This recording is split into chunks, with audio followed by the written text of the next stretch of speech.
Hello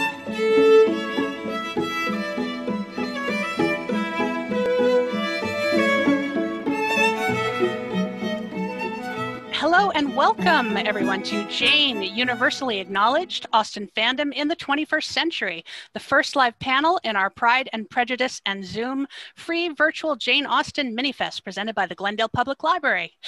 My name is Anna Caggiano and I work here at the library. I'm a fan of Jane Austen and the organizer of this event. We have 5 live and 3 pre-recorded panels for you today, and recordings of these live panels will also be available within 2 weeks of the event. All links and information are available at bit.ly/Jane Austen Zoom. Thank you to everyone for being here. We encourage viewers to submit questions for our panelists in the chat. The moderator of this panel is the one and only Devoney Loser, the author of The Making of Jane Austen, a publisher's weekly best summer book, and the editor of the daily Jane Austen, A Year of Quotes. She is Foundation Professor of English at Arizona State University and author or editor of 7 other books on literature by women. Her recent writing has appeared in The Atlantic, The New York Times, Salon, The Washington Post, and Entertainment Weekly, and she has had the pleasure of talking about Austen on CNN twice. She was named a Guggenheim Fellow and an NEH Public Scholar in support of her next book project, a biography of the once celebrated, now forgotten sister novelist Jane and Anna Maria Porter. The book is scheduled for publication in fall 2021 by Bloomsbury. She has also played roller derby under the name Stone Cold Jane Austen and is one of the coolest Janeites ever. Welcome, Devoney. I'm going to turn the microphone over to you to introduce our panelists, and I'll be here if you need anything. Thank you so much, Anna. This is just amazing. The vision that you brought together, I'm so excited. This is the best possible way to spend today. So glad to be here. And it's my pleasure to introduce our 3 panelists who are going to talk with us about Austen Fandom. And I want to also point out to you that if you go onto the Glendale Public Library's website, you will see not only a more extended version of what I'm about to say, but links out to their Twitter, to Goodreads, to all sorts of things. So you should definitely go to the Glendale Public Library website for all the links. But first, I will start by introducing Holly Lutkenhouse, who is the first-year experience librarian at Oklahoma State University in Stillwater, Oklahoma. She is the co-author of Austentatious, The Evolving World of Jane Austen Fans. She is joined by Joey Weinstein. No, I'm saying it wrong. Weinstein. Thank you. I even practiced and did it wrong. I'm so sorry, Zoe. Zoe Weinstein, who is the academic outreach librarian for the humanities at Brandeis University. And she is the other co-author of Austentatious, The Evolving World of Austen Fans. We also have with us, so fortunate to have with us, Deborah Yaffe, who is an award-winning author, freelance writer, and newspaper journalist who's covered education, law, and state government, but you might know her as the author of Among the Janeites, A Journey Through the World of Austen Fandom. And so please go check out their longer introductions, but because we have 45 minutes, I'm going to jump right into our questions. The first question I'd like to get a chance to pose to you is about labels and naming. And you know, the kinds of questions that you've all brought up in your work are just so important. I mean, the session was organized for a chance to talk about the joys and pains of being an Austen fan now and in the recent past with people who are part of the community and committed to these questions. And you've written books about this. So could you tell me about your relationship to that phrase Austen fan or to the word Janeite and sort of where you sit with these labels, these questions, and take us someplace from there. How do you feel about calling yourself a Janeite or a fan, and where are we with these labels? Anyone in particular, or just no? Please jump in. Don't you think? I'm happy to have you jump in. Or do you want, Deborah? Why don't you start? Please start. Yes. I embrace the label Janeite proudly and happily, even though, or perhaps because it historically I think was a little bit of an insult. You know, it was like if you were a serious person, then you were not a Janeite. But I think it's exciting to have our own special name, and I'm happy to have it. So, and I'm not going to let somebody else tell me that I can't call myself what I want to call myself. I'm not like a really fanish kind of person. Like I do consider myself a Jane Austen fan just because I found a community of other people who love Jane Austen. And for me, that's kind of fanishness means community. But I'm a journalist's personality, which means I'm sort of like standoffish and refuse to get involved in things and stand around the edges taking notes. So I don't really think of myself as being like really fanish. Like Zoe came here and said she was wearing like the tokens of her 12 other fandoms or something like that. And I have no tokens of fandom except for my Jane Austen fandom, even though there are other things that I love. So. Yeah, I guess I'll jump in there. Yeah, I'm wearing my Star Trek shirt, and I got my history from Red, White, and Royal Blue, and my Austen pins. I am a fanish person, and I have been for a really long time. And I have this very distinct memory of in, I don't know, 8th or 7th or 8th grade, like lying in the park with a friend, reading Jane Austen and arguing about which heroine was better. So I think I've probably been a Janeite or an Austenite, however, whichever, for a long time without actually realizing it until Holly and I actually started writing the book and then realizing like, oh, that's the term. I will now apply that to myself happily and willingly. Yeah, I am also just proudly 100% a Janeite. I came to Jane Austen as a teenager. I am also a fanish person where I get into a fandom and it's all or nothing. Like I am whole into it. And it took me a while actually to even discover that Janeite was a term. I'd been reading Austen for a while before I even knew that like this was a thing. And I definitely started calling myself that before I knew all the baggage historically that went with it. And so when I learned that, I was just like, meh, I don't care. I'm still really excited about it. And yeah, I absolutely will call myself a Janeite first and foremost. I love it. That is beautiful answers. And I too consider myself a Janeite from the word go, and I think this is probably a less comfortable position to have within the scholarly world, but I hope that this is changing. I mean, I just don't understand why fandoms and scholars have been further apart than they ought to be, and your books are part of making the conversation more focused, interesting, rich, important. And so I'm really grateful for both of these books for that reason, among others. I want to start with the titles of your books. If you let me ask another question, I want to ask you, Holly and Zoe, if you would talk a little bit about the subtitle in your book, which is Evolving, the evolving world of Jane Austen's fans. What do you think the evolving nature of Jane Austen fandom has been? Like, how has it stayed the same, changed? How are we evolving? Yeah, I think the biggest way that things are evolving is the mediums in which Austen is presented across time. I mean, one of the things that we talk about is fan fiction very heavily and adaptations in our book. And we start with Old Friends and New Fancies, which is early 20th century, yeah. And it was just like a totally different medium than what we've got now. You've got, there's a panel later today talking about Good Society, which is a tabletop role-playing game based on Austen. It's just a hugely different medium across time that's still telling her stories. Holly, do you want to add to that too? Where you sense evolution? The evolution for me, I think some stuff definitely stays the same. And Zoe and I have talked about this, like Colin for a sweatshirt, right? That's still there. Always going to be part of the fandom, right?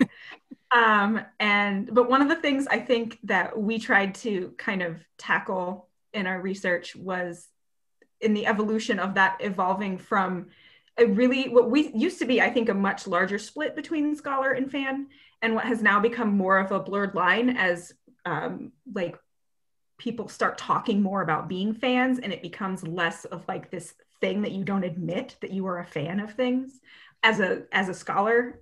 So I think that's definitely evolving as well. In addition to, yes, definitely the mediums. I am always surprised when something new comes up and then like you go on it and all of a sudden Jane Austen is there. Like, I did not know that Jane Austen TikTok was a thing, and it absolutely is. And I love it so much. It is the reason I got into TikTok. I made one so that I could follow Jane Austen people on TikTok. So I started sending Holly Jane Austen TikToks. I was just floored that we always seem to be seeking out these new ways of engaging with her books and each other. And so that way, I think, yeah, we're constantly evolving because we're just never going to let a medium go by without Jane Austening it. I couldn't agree more. I love that. And Deborah, I have a similar question for you about the word adventure, right? Because this is, journey, a journey through the world of Austen fandom. I've turned it into an adventure, but it's a journey. I'm wondering if you could talk a little bit more about what it means to read Austen on a journey, or maybe you could talk about the journey involved in making your book, or the journey you've had after your book. What is the journey in the subtitle there? I mean, I think from a writing point of view, the title is Journey because it kind of was a way to make sense out of the structure of the book, which is it's sort of a series of linked profiles of different people who have different degrees of Jane Austen enthusiasm or different modes of showing their Jane Austen enthusiasm. So it the story of the book kind of evolves as me, dropping in on each of these people and hanging out with them for a while and trying to find out why they're into Jane Austen and what they find in Jane Austen. So it was sort of a journey, a literal journey in that sense. But I guess I think that reading Jane Austen over your lifetime, and I'm of course like 1,000 years old compared to Zoe and Holly, is a little bit like, it has a journey aspect to it. I mean, I think about, like my rabbi used to say that on the high holidays, you say the same prayers every year and the prayers are the same, but you are different.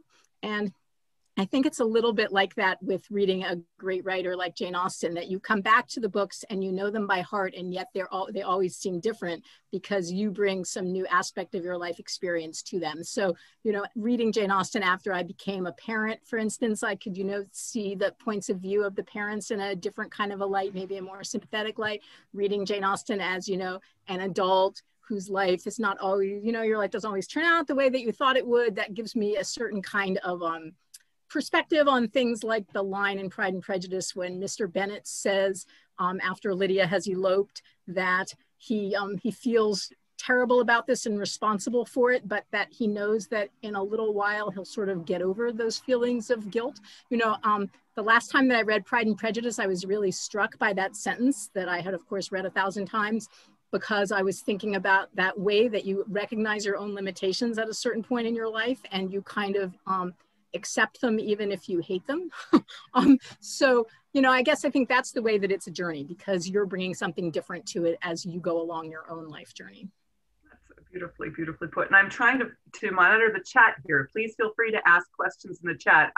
I could pose questions to you all day, but we also want to hear, from the more than 100 people who are in the audience. It's just wonderful. What a perfect way to spend today. One of the questions from Mary is, I'd love to hear more about the relationship of scholarship and fandom. I mean, all three of you are scholars, and I wonder if I would not call myself a scholar, but that's fine. Okay. You call yourself a Janeite, but not a scholar. I hear you, Deborah. If you write books with footnotes, then I think that's scholarship. But anyway, we don't have to split hairs over that. What would you have to say about that? How would you answer Mary's question, the relationship of scholarship and fandom? And I'm assuming she means now, but maybe you have an answer for over time too. The chapter, a big one. Yeah. I mean, do you guys want to take that first, or? Sure, I guess. This is something that we really dove into sort of headfirst in our book, because this is a big tension in scholarship and media. I mean, there are now degrees that you can get and have been for some time in media studies, but also now in fan studies.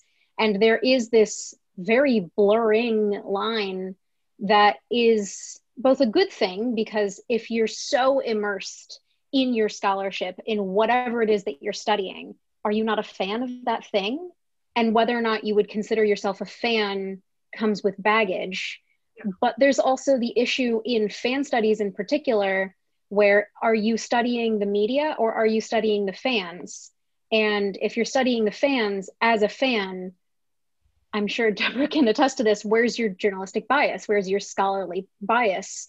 Do you have that? Where's it coming from? So it's a bit of a tension there that I'm not sure should be resolved. I think that tension should always be discussed in these kinds of publications. Yeah, I mean, I think the derivation of the word fan, I think, is from the word fanatic, right? Yeah. Initially. And so I think the implication of being a fan is that you lack a certain critical distance from the thing that you are involved with.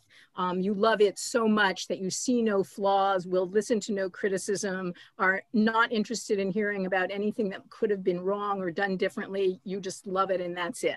And scholarship is supposed to not be that, right? Scholarship is supposed to be about being able to step back and see around something 360 degrees and, think about what the, 12th annotation on the 27th page of the manuscript says about the choices that the writer was making, all that kind of stuff. So I guess that's what historically is seen as the difference between those things. I wrote a whole chapter in my book about academics, which in fact is about Devoney and her husband, George, and about how they managed, but a lot about that, and about, how they managed to simultaneously skate roller derby under the name Stone Cold Jane Austen, and yet, annotate the Norton critical edition of Emma, and somehow kind of reconcile those personae.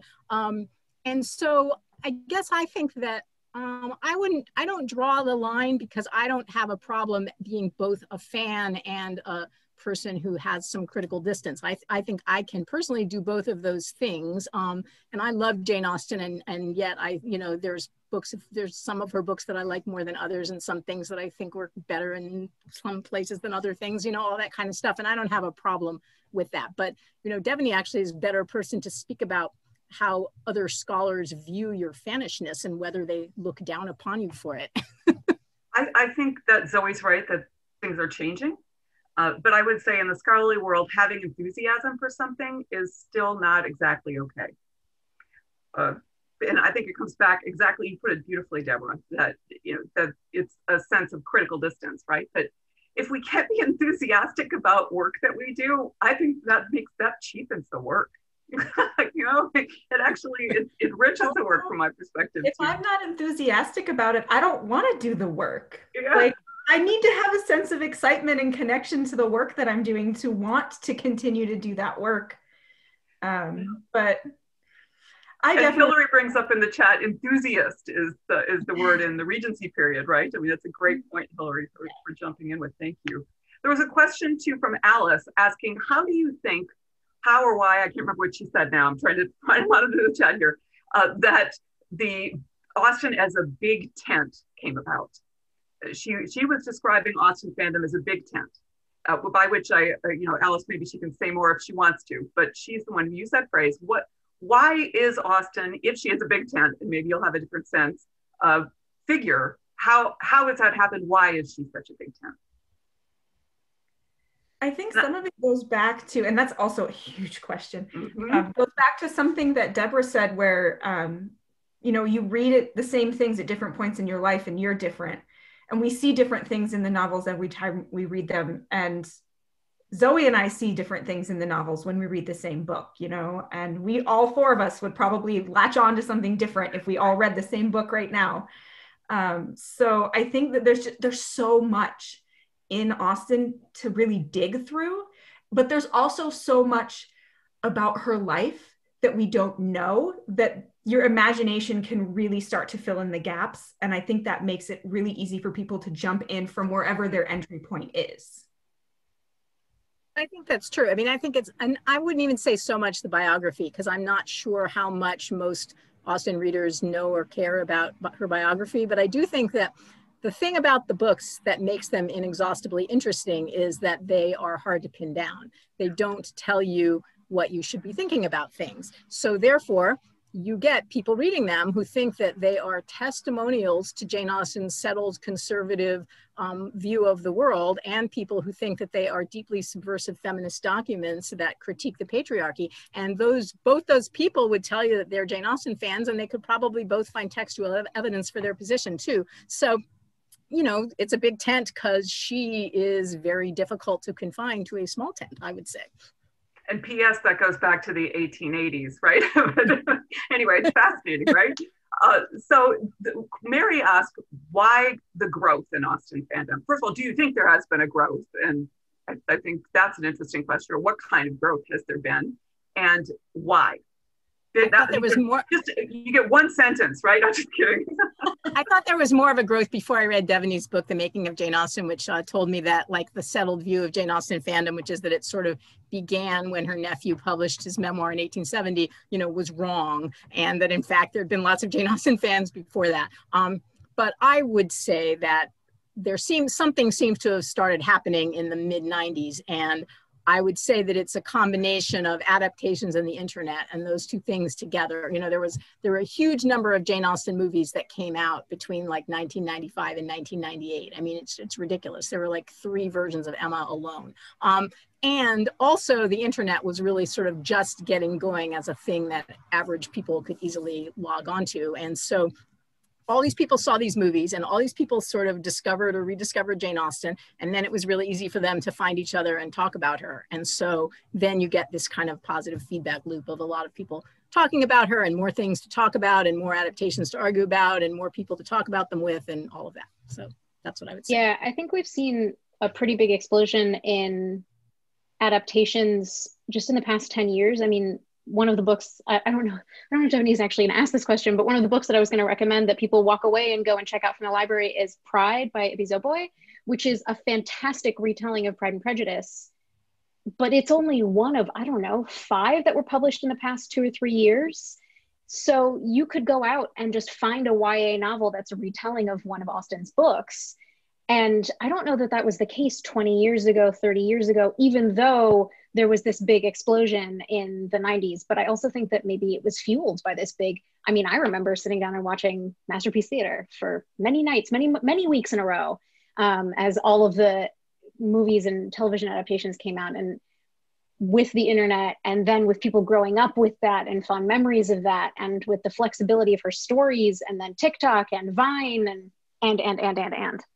We actually left out self-publishing also, something that then became available that in a way that it really hadn't been before, so that suddenly was very cheap and very accessible. So if you had this great idea for a Pride and Prejudice adaptation that would really only appeal to like the 15 people that you knew, you could still publish it.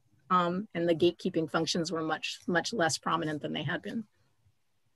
Yeah, and I'm glad you brought up Zoe, the boys book, and I know there's a session later in the afternoon where these are going to be even more deeply discussed as issues, I think. But the question of Austen's global reach, the questions of diversity and inclusion of all kinds, I think were not around in the 90s, and to me that, or at least not around to that degree, and that I think is a really important change in Austen fandom and the Austen fanon. And maybe Holly and Zoe, you want to say what you mean by fanon? It's a word you use in your book that I'm not sure all of the listeners here will have thought about.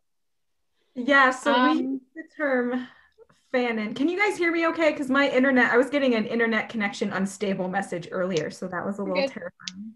Okay, so we use the word fanon to just broadly talk about things that are just kind of accepted in the fandom as just part of that Austen world now. It's not necessarily things that come straight out of the canon of her writings, but things that not everybody, but most people, if you're immersed in Austen fandom, would recognize, be able to talk about.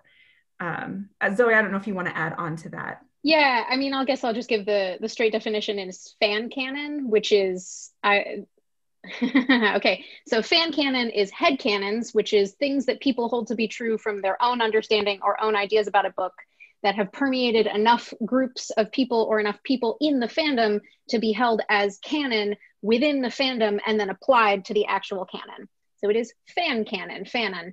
And it is in every media fanon. Every media fandom, there is fan canon. And some of it is blatantly overturned by the media itself, and it does not matter. Fan canon is eternal. It's like Colonel Fitzwilliam's first name being Richard, even though there is no first name in the novel. Okay. Yep, and also the big lake scene. That's not in the book. Right. Colin Firth, Mr. Darcy. Colin Firth does jump in the lake. It's Mr. Darcy who doesn't. Yes. That's the confusion here. Yeah. Example, right? Is a lot of people just, when you think Mr. Darcy, you think Colin Firth because that adaptation was so, we talk about the 90s when everything was booming. Like that was one of the biggest things. So, yeah. Yeah. Here's a great question from Amanda. Lots of things the chat is going wild, right? Just so you know that. I know you can't pay attention to it. I'm trying to. But Amanda's asking the panel to talk more about the creative takes on Austen. She mentions Pride and Prejudice and Zombies, Lost in Austen, Lucy Bennett Diaries. And she says, would you recommend these to people who are skeptical of Austen as an entry point? Or are you concerned that it's too far from Austen's work herself for newcomers to get a good intro from it? Where would you go in recommending an entry point for newcomers?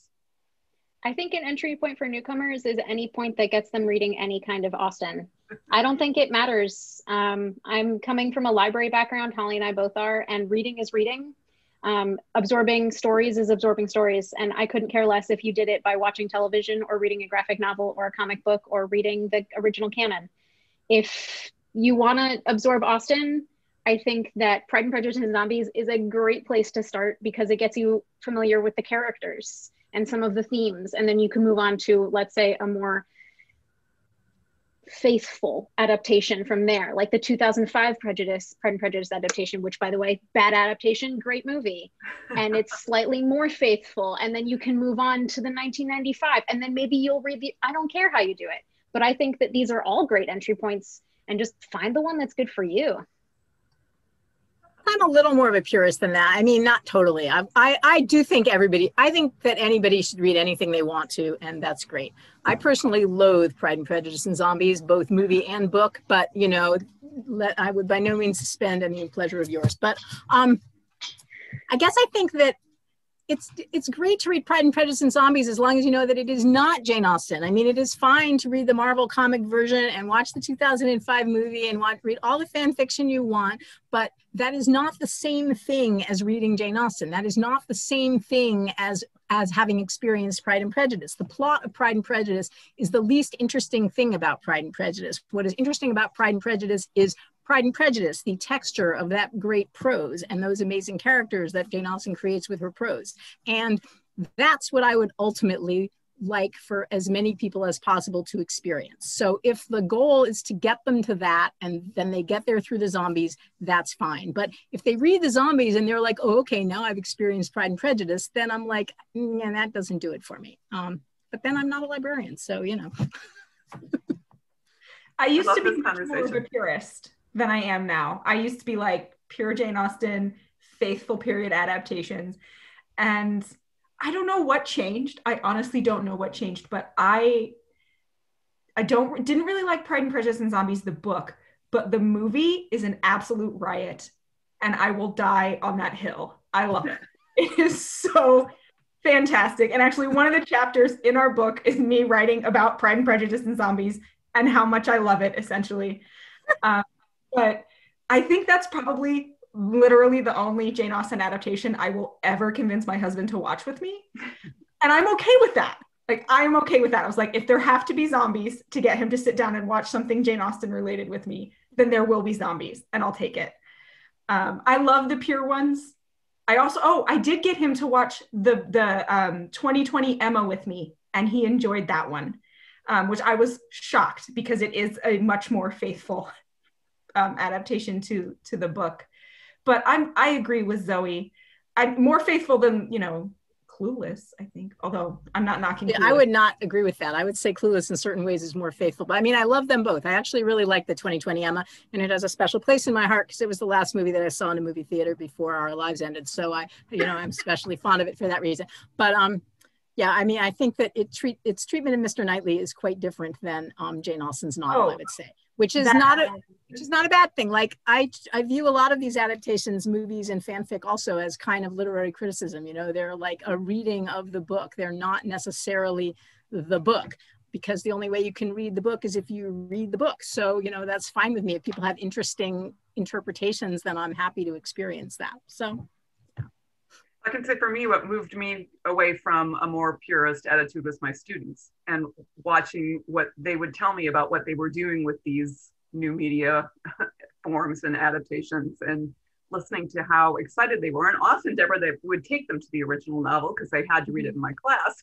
But and that's fine. Yeah. But if we stop reading the original novels, then I'm sad. Then I don't think these adaptations are doing the work they should do. But if they carry her and her works on to the next generation, then I think I'm cool with it. But one of the questions that, go ahead. I was just saying, yeah, I mean, if they're gateway drugs, then great, but you've got to get to the hard stuff, and you can't just stay with the gateway drugs. So, well put. So Elise asked the question that you've answered just a little bit, but I think we could expand on it.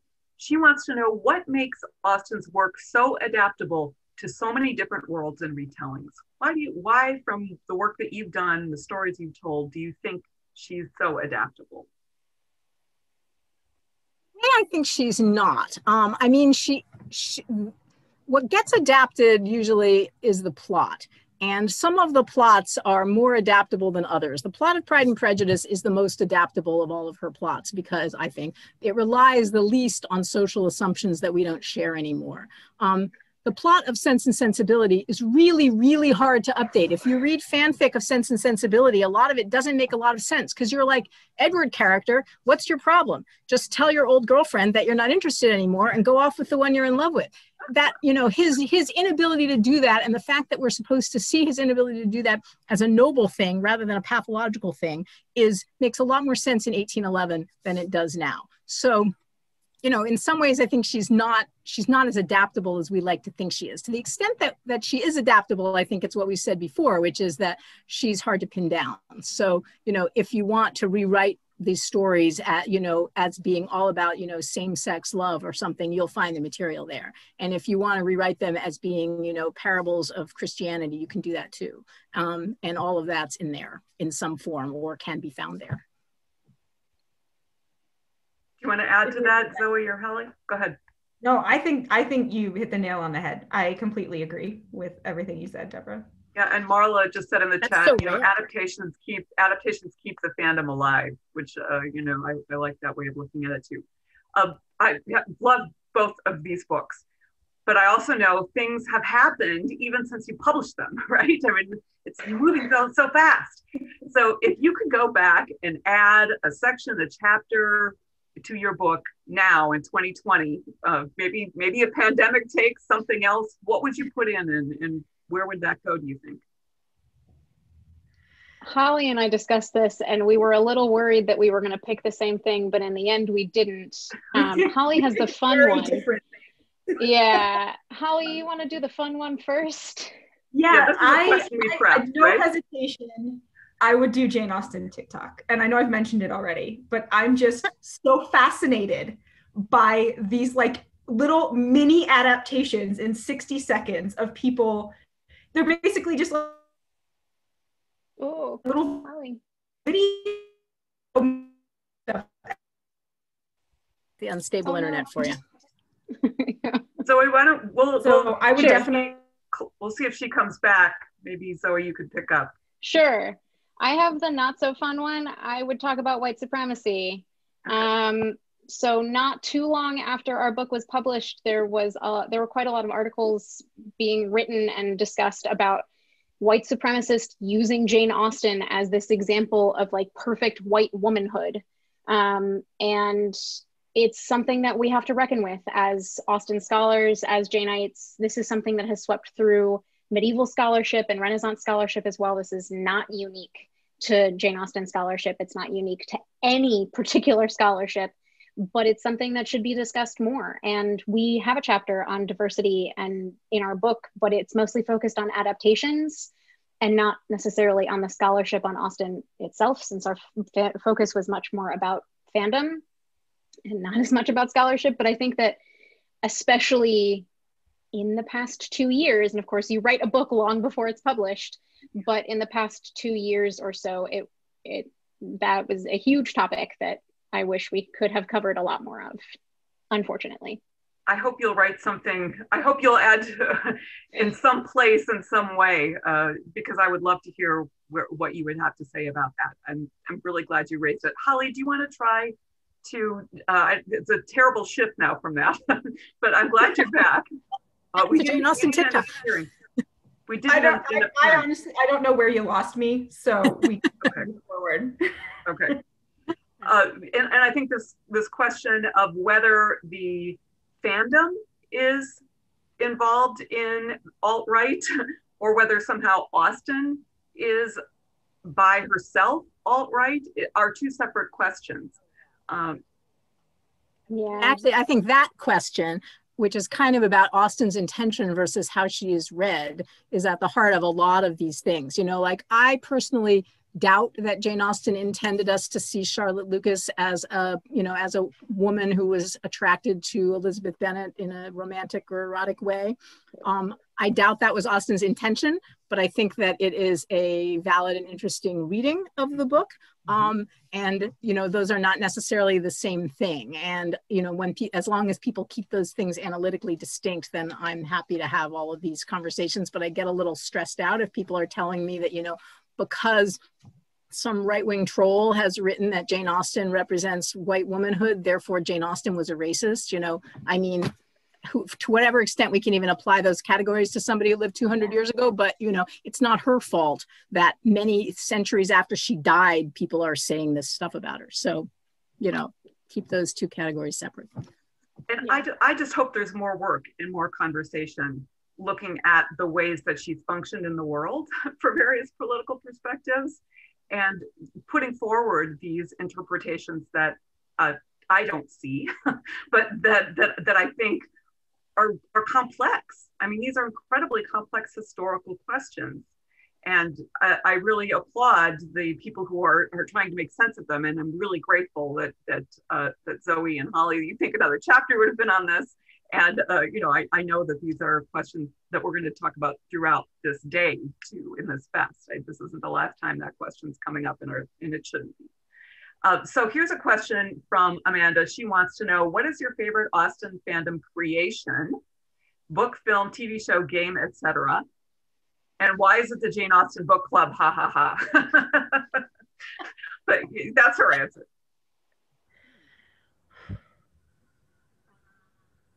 A favorite? One favorite? Just one? Just one? It's too I'm not going to police your answer, but that was the question. I think, I don't know. What's your favorite one today? My favorite straight up Austen, my favorite Austen adaptations in movie terms, my favorite straight up Austen adaptation is the Emma Thompson Sense and Sensibility, closely followed by the Colin Firth, Jennifer L.A. Pride and Prejudice. And my favorite not straight adaptation, movie adaptation is Clueless. In books, I mean, there's some fanfic that I really like. I mean, I really like Pamela Aiden's Fitzwilliam Darcy Gentleman trilogy, which I profile her in among the Janeites. I really like that trilogy.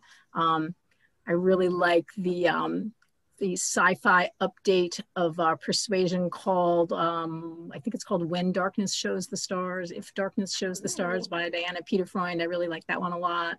I really like Claire Lazebnik's young adult updates of Pride and Prejudice and of Emma. Those are called Epic Fail and Wrong About the Guy.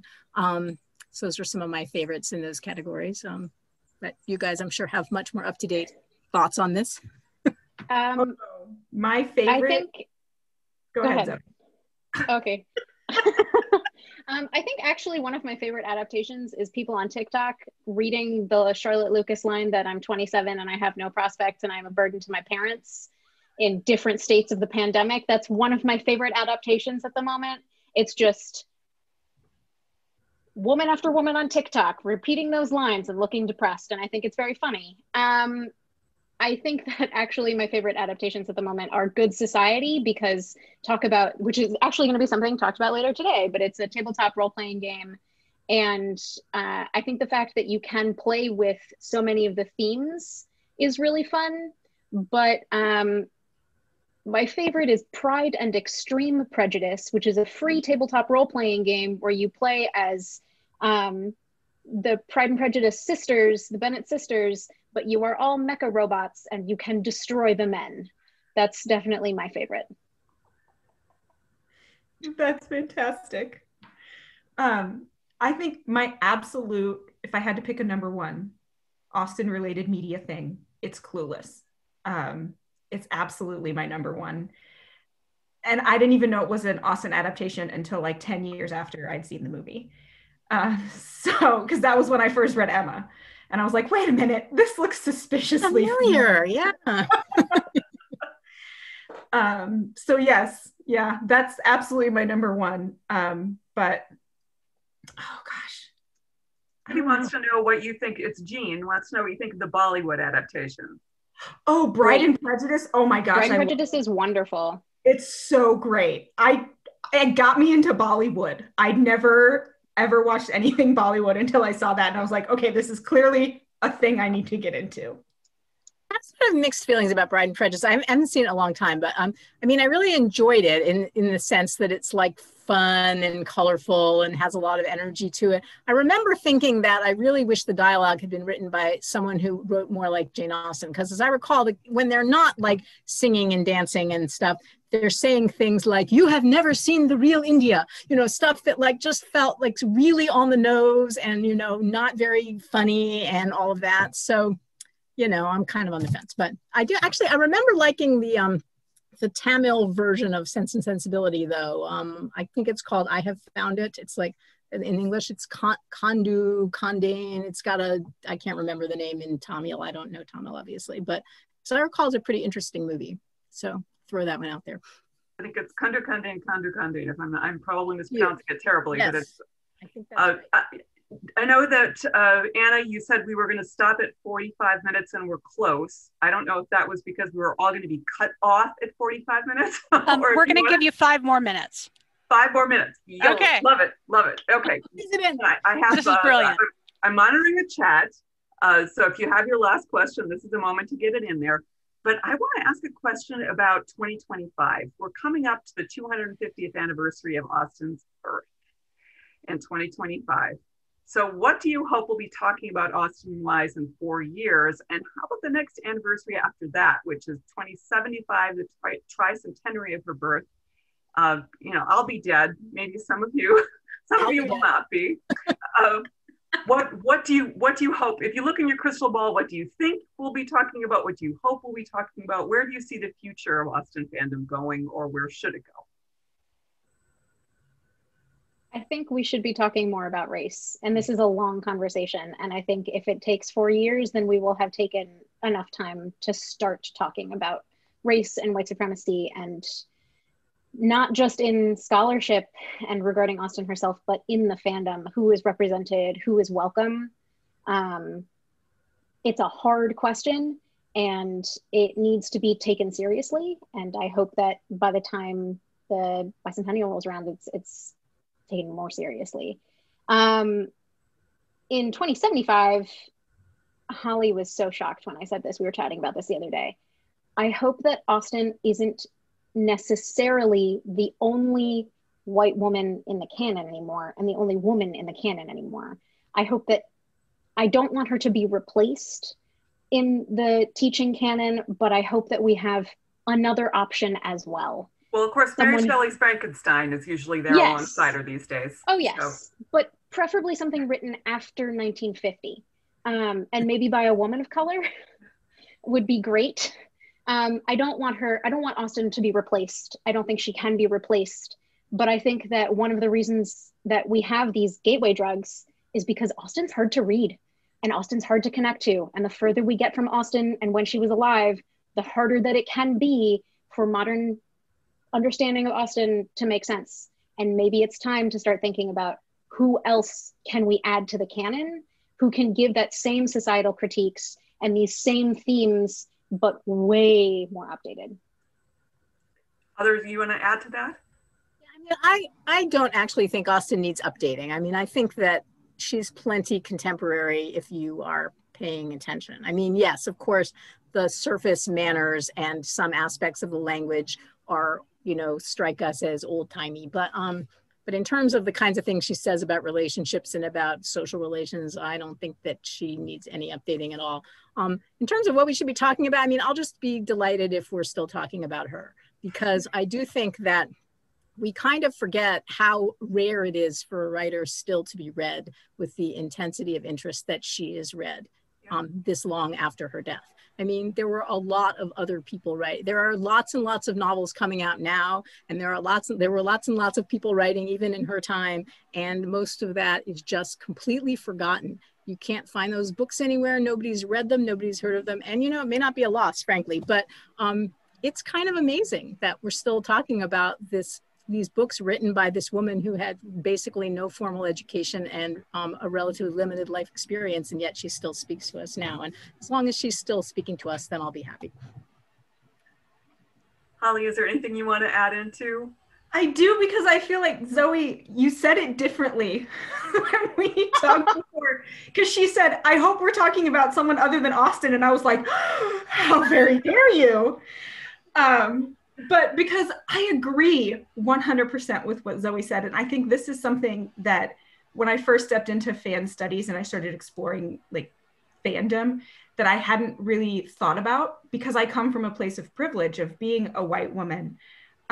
That, you know, I see myself represented in the fandom and in the adaptations and in Austen's books. So I absolutely think we need to have a reckoning with how white the fandom is and make sure that we are creating a space for people, anybody who wants to be a fan of Austen, to come into the fandom and feel comfortable and feel themselves represented and feel their voices heard.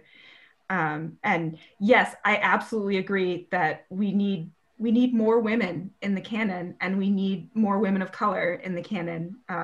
There's enough white men in the canon. We need some other voices represented. And I think not just who we're reading, which is really important, but how we're reading. These things have to go together. And you know, I feel this certainly very much as an educator, but I think this is a question in the fandom too. If you haven't read the 1808 novel, A Woman of Color, this would be a good time for you to pick that up and read it alongside Pride and Prejudice, and think about what's going on as you're making sense of those texts and as you're loving those texts, or whatever you're doing with them, whatever's driving you. And I think your answers are just really beautiful. All right, Anna, now we've made ourselves, we've given ourselves the extra 5 minutes you gave us. Maybe our panelists would say, other than your books, what should people run out to read after this session? Lady Susan by Jane Austen, one of the most approachable and fastest and easiest of the Austen books to read, and also straight up the funniest. And go read Pride by Ibby Zoboy. I love Jane Austen's Juvenilia. Her History of England is seriously one of my favorite things. So if you've never read her Juvenilia, I think it's definitely worth a read. And I would actually recommend, kind of similar to Zoe, instead of reading Lazy Susan, what the heck, Lady Susan, watch Love and Friendship. That adaptation is so great, so great. Whit Stillman's film, love to shout to that. Deborah, anything you want to add? I think I already recommended some additional reading earlier, so I guess I'll stick with that. But you never go wrong reading another Jane Austen, that's for sure. Or these books. Love these books. Available on Amazon or wherever books are sold. It's been such a pleasure. Go find their author bios on the Glendale Public Library site. Follow them on all the things. Thank you to the more than 100 of you who joined us for this conversation. Anna, is there anything you want to break in to say? We're taking, I think, a quick break here before the next session if you've signed up for that. All right. Thank you, everybody. Thank you, Deborah, Zoe, Holly. Thank you. Thanks, Devoney. Bye-bye. Bye-bye.